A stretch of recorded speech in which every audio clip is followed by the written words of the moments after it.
So what's going on here? People seem to be having so much fun. We are. We're talking about NASCAR. I mean, NASCAR, wait a second. That's true. Wait, I thought we were here for a book signing of the Solemates. Exactly. So do we actually have the Solemates here? Is this Georgia and Randy Motz? Georgia Harris and Randy Motz? It is. It's So- Windtalker and Mom.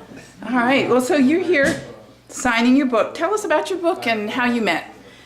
How we met was way before we started hiking, but the book grew out of the fact that every time when we've been out hiking, people always see us hiking together as a couple and go, "So, how are you guys getting along?" And so one of the things that we do is give talks about the joys of backpacking as a couple. All right, So we enjoy doing that. and it's all joys, no challenges? No. Oh, That's yes. just to suck everybody in. Actually, hiking as a couple has its own unique challenges and unique rewards. Unique challenges being that you're together 24/7. Unique rewards is that you're together 24/7. But you have to make decisions for both of you. You have to do a lot of compromising. You know, you have to decide who's going to lead, and it's probably the person who hikes the slowest. Or You wants have- to see the trail. You have to make all sorts of other decisions that impact both of you. You know, are you going to hike together all day like we did, or are you going to separate and just get together for meals like some couples did that we hiked with?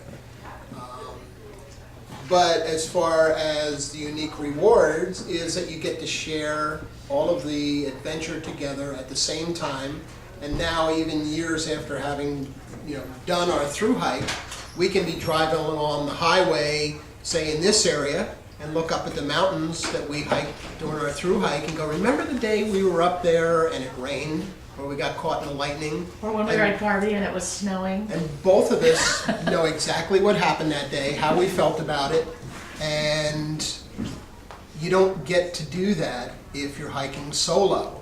And as hard as you try to describe the feelings that you felt that particular day, no one will really get it unless they were there with you. So we always have that to share, and it's just neat to drive along and look up the mountains, go, hey, we hiked up there. Now, if you had one piece of advice that you would give to prospective couples who are thinking about hiking the trail, what would that be? Do a lot of shorter hikes first to make sure that you work through all of the potential issues in terms of pace and Oh, it's not about getting conditions, it's about the relationship stuff. Oh, exactly. Make sure that you know how to communicate. One of the first hikes that we were on when we were dealing with learning how to deal with blisters or not getting blisters is that you sort of get macho, you martyr and say, oh, I'll just wait to speak up about my hot spot on my foot till we decide to take a break. And by then it's too late. So you have to be open enough to say, you know what, I'm getting a hot spot now. And then the other person goes, okay, we'll stop now. And at first it's sort of begrudging in that sense, but you know that the more open you are about that at the time, the better off you are in the long run. Can you show us a close-up of that book? I can. Hold it up so we can see it. All right, so we can get this at the Appalachian Trail Conservancy or from your website, Correct. and it's also available from the Potomac Appalachian Trail Club. Correct. Right. Well, thank you guys for being here. Thank you for having us.